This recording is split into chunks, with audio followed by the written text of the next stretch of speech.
Hi friends, Greg Nichols here. How you doing? I'm the broker and owner of MFN Realty. Thanks for watching my video. I am going to just share some more real estate bits and principles of my industry. So as a broker and owner, I've been around a while in this business. In fact, dating myself here, I got in the late 1970s, and I was an agent until 86, at which time I became a broker. And then I started this firm, and it's called MFN Realty, but it wasn't by that name at that time. I started it in 88, and my wife and I had just been married, and we decided to start a new real estate firm. When we first started and got married, I was working with a lot of investors from the Bay Area, selling them Sacramento real estate. And so we called the company Midland Properties because they're over on the coast and we are Midland to them. So that's how it really got its name. It wasn't long and I put on a financial arm, a mortgage brokerage, and I did everything under one roof. And then I called it Midland Properties Financial. And then that was kind of a confusing name, but we rolled with it for a few years. And then what I did is I changed the mortgage arm. I kept the other firm, Midland Properties, the sale firm, but I kept the mortgage arm, I changed it to Midland Financial Network, which is MFN.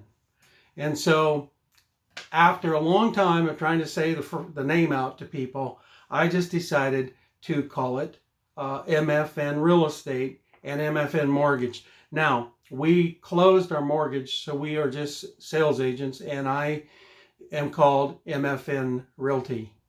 And so that's really how what those initial letters stand for. Now you know.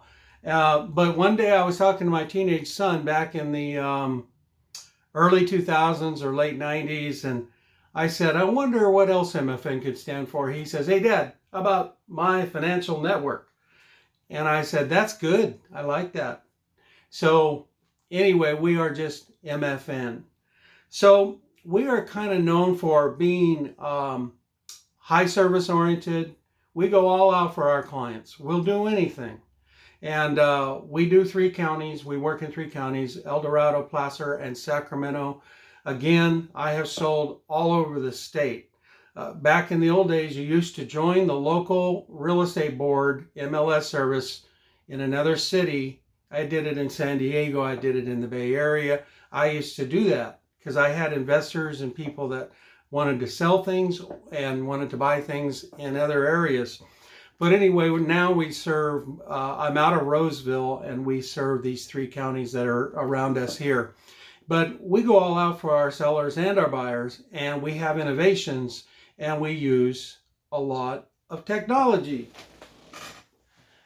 We are technical, and what we do is we've developed systems that are good for our buyers and good for our sellers. For example, if we were to list your home and it's a great big home and you're not getting enough traffic, we have a network that we use in the Bay Area, and we work long and hard to develop that. And it's a digital online network, but my name is known over there by a lot of people anyway. And so that's double coverage for a Sacramento seller, because if that Sacramento seller wants more traffic, I can go over and get traffic from the Bay Area, and it's double traffic, and we don't charge any extra for that. One of my sellers wrote this after I sold their home. They said, in spite of a heavy smoke covering of our beautiful property from the California fires and a pandemic lockdown, the perfect family for our unique home emerged. Greg and Debbie, that's Debbie's my wife, had wisely targeted San Francisco in their marketing strategy. We highly recommend Greg and Debbie Nichols to be your choice for a reliable real estate agent and broker. Miracles do happen in the hands of the right people. Well, I have a lot of past clients that think that kind of thing happened. Now I'm going to tell you something I did for buyers, and I'm still doing this, and I will continue doing this as long as I'm in real estate. I score homes. When I'm showing a buyer, I invented my own score system of scoring the quality, the resellability of the home. So when I'm taking a buyer out, now I don't, sometimes I'll talk to them about it, sometimes I won't, but I'm always going over the scoring in my own mind and jotting it out on scratch paper. But there, we have a formal way we can do it too, and that's, on a computer or on a clipboard. But we score homes, and there's categories. And so I'm not going to go into it too deeply, but I will tell you that we score included in the score has to add up to a certain amount, 100%, and that's a perfect home, and we rarely ever see that. But if it's above 70, it's a passing grade.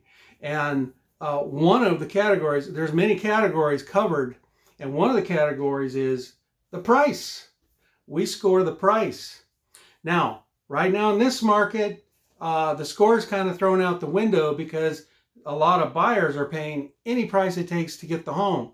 So there's sometimes the thought of what the property needs, the condition, it's all secondary. So what about that price they're paying? What about it being too high?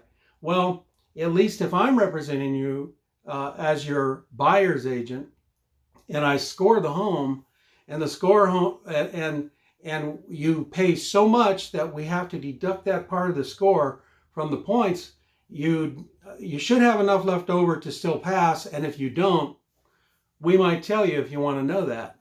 And so that's what I'm saying to you is with a buyer, there's a coverage for the buyer where things don't fall through the cracks. And even these buyers now that are buying things as is, these newer, nicer homes, and they're just buying them as is, we still get them all the inspections, and we still discuss the inspections in depth. So when they sign and remove their contingency, say, I will buy this home, then we understand, they understand that, and we understand that they have really looked hard at every little pro and con about the house through inspections. Now, I know most realtors do that too. No realtor wants to take on liability of someone buying something blind on a particular subject like roof or termite report or contractor whole house inspection or something like that. So I just wanted you to see our scoring system is an innovation. Who'd we make it for? We made it for the buyers. And it will take on and be more popular in the future when there's more inventory on the market to look at. Then that would be important to buyers. And then our system that's online where we get double coverage for sellers, I would think a lot of sellers would be interested in that because more coverage and more people looking. How would you like some Bay Area buyers coming up here with all cash and making you an all cash offer over your list price possibly and probably in this market? And so I would think sellers would like that because more traffic and more buyers equates to more offers and higher offers. I think I'll just leave you with that. God bless your day. You have a wonderful day.